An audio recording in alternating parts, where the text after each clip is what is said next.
What are you even talking about? You, housekeeper. My mother-in-law interrupted sharply. A housekeeper? I'm losing it. Yes, you're like a housekeeper in this house, she went on. You don't bring in much money, so it's only right for you to handle the housekeeping, my father-in-law added. We'll manage just fine without you, my mother-in-law continued. I get it, then I'll leave without any hesitation, I responded.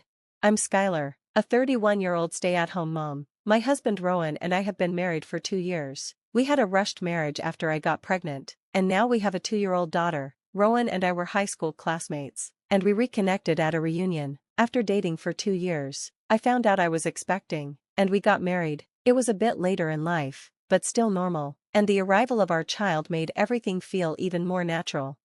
Life was good after the wedding. I took maternity leave to focus on our daughter and enjoy every moment with her. Rowan adored her, and when he came home, he was always eager to spend time with her. Our home had a loving vibe, but things changed when we moved in with my in-laws. My parents want us to move in with them, Rowan told me one evening. Why, aren't they still young? I asked, surprised. No, not that. They've been asking me for a while. As the eldest son, it's expected that I live with them, he explained. Well, I wanted us to stay just the 3 of us, Rowan admitted, but now that our daughter's 3, it feels like it's time. Besides, my mom can help with the housework, he added. I do appreciate that, I replied. It's hard working part-time and taking care of everything. I don't see my in-laws much, but when I do, I can tell they love our daughter, so I don't have any major issues with them. I thought living together might be fine, and after some thought, I agreed to move in, but that turned out to be a mistake. For the first month or 2, my in-laws were polite, or at least, that's how it seemed, but their attitude started to change. Skylar, can you make dinner earlier? My mother-in-law asked one day. I'm sorry, but when I pick up our daughter, it's usually around this time, I explained. Well, if you're working part-time, you should be home sooner, she bluntly responded. It's my job, though, I began, but she cut me off. It's half-hearted, and it really bothers me, she said. Why do they have to say all that? I thought. I typically finish work around 4 p.m., then pick up our daughter from daycare, stop at the store, and prepare dinner. So, dinner usually ends up being around 6 p.m. It's not too late, and our daughter isn't even home yet at that time. Plus, my mother-in-law doesn't do anything around the house, so why is she complaining? She lounges around all day, probably hasn't even digested lunch yet. It wasn't just my mother-in-law. My father-in-law started acting distant, too. You still haven't cleaned the bathroom? He said sharply. Oh, sorry, I was planning to make dinner first, I answered, trying to stay calm. You're so slow, can't you do the chores faster? He snapped. What? I couldn't hold back my frustration. You're useless, he yelled. Little by little, my in-laws became colder and more demanding. I was confused and couldn't ignore it, so I decided to talk to Rowan about it. Why are your parents treating me like this? I asked. Is this just in your head? He responded dismissively. No, it's not. They get angry over the smallest things, I insisted. Well, maybe they just want you to be a better wife. There's nothing wrong with that, Rowan said with a small smile. At that moment, I realized I'd made a mistake by asking him. I later realized I'd made an even bigger mistake marrying him. My feelings for him began to fade. From there, my in-laws grew more and more demanding. Hey, give me a massage, my mother-in-law ordered one evening. I haven't even finished the dishes yet. I tried to explain. Don't talk back. Come here now, she snapped. So I gave her a massage, and as a result, the dishes got delayed. Why haven't you washed my cup yet? You're so useless, my father-in-law yelled.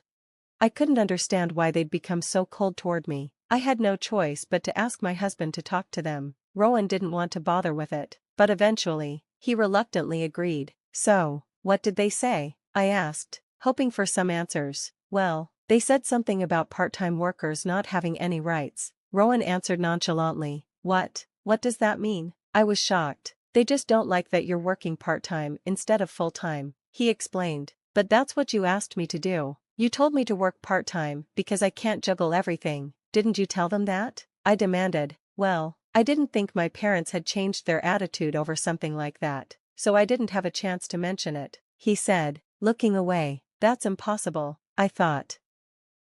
I really don't understand why I ever married him. Maybe he's already left me behind. Divorce was something I considered almost immediately, but for the sake of my daughter, I stayed. She deserves to have a father. But then, one day, I witnessed something truly disturbing.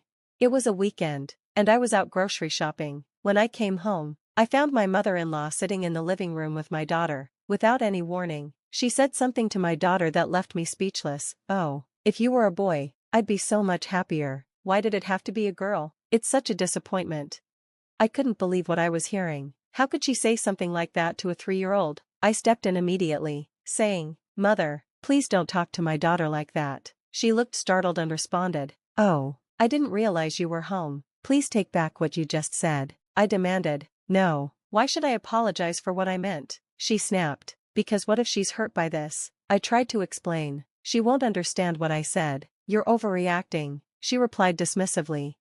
I was already fed up. "It's not about what she understands. It's about the example you're setting. I won't let you treat my daughter like this," I said, my anger rising. "Harass me?" she retorted. "When have I ever harassed you? Are you pretending you don't know? If you don't see it, you've got a very twisted character." I shot back. "What are you talking about?" she asked, confused. "A housekeeper?" I said, feeling incredulous. "Yes, that's what you are. You're just the housekeeper here," she sneered. Just then, my father-in-law entered the room, annoyed. "Why is it so noisy in here? I can't even read my paper," he grumbled. My mother-in-law quickly pointed at me. "She's starting a fight with me," she said. What nerve? Coming from someone who only works part-time," he muttered, uninterested.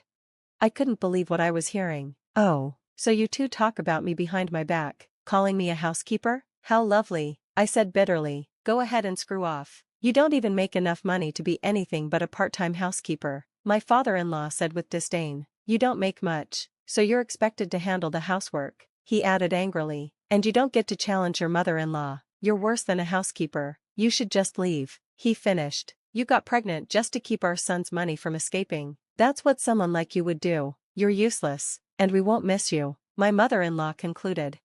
I stood firm. "Say whatever you want, I've had enough. You all need a wake-up call," I said coldly. Without another word, I packed my bags and decided to leave with my daughter. Just as I was about to walk out, my husband returned from fishing. "Skylar, what's with the big suitcase?" he asked, puzzled. "I've been fired as a housekeeper," I said flatly. "What?" He looked pale. "I'm not coming back. Good luck taking care of everything on your own," I said, walking past him. My mother-in-law sneered as I left. "Well, now my son's income won't be wasted," she smirked. My husband's face was drained of color, but since he didn't say anything, I knew I was done.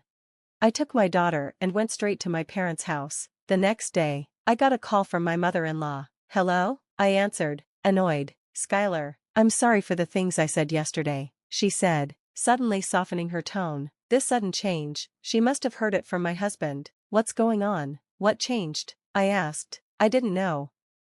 "I apologize. Please come back," she begged. "No, you don't need me here, do you?" "I won't be coming back," I told her. "I didn't know you were contributing money to this house," she said, her voice shaking. "I was giving you $1,000 a month from my salary," I explained. "Even though I work part-time, I'm a nurse, so I earn a decent salary. My husband has a full-time job, but his pay is low, and most of it goes to living expenses. That's why I was helping out. Plus, we're saving for our daughter's future," I continued. "My husband is kind, but he has low self-esteem, which makes him quite prideful. When I left your house, he couldn't bring himself to tell you that it was me financially supporting us, and when he failed to stand up for me, that was the end for me," I explained. I told my mother-in-law there was no way I was coming back, then hung up. I immediately sent a message to my husband, telling him we would be discussing everything through my lawyer from now on. I blocked my in-laws' numbers. I decided to file for divorce, asking for child support and alimony for the years of mistreatment I endured. My ex-husband is now nearly broke, struggling to make the payments. He can't even set aside money for my in-laws, who are now relying on my father-in-law's retirement fund. Their desire for a lavish lifestyle has left them financially ruined, and it seems their retirement years will be difficult to manage. But honestly, that's not my problem anymore. They've earned this. Every time my ex sees our daughter, he begs me for help because he's struggling. One day, I told him, "If you keep asking me for money, I won't let you see her anymore." He stopped asking. Meanwhile, I'm living with my parents and working hard as a single mom. My mother helps take care of my daughter, which means I can work nights again and increase my income. I'm determined to keep working hard, earn more, and watch my precious daughter grow up. Thank you for watching. If you enjoyed this, please subscribe to the channel. See you in the next video.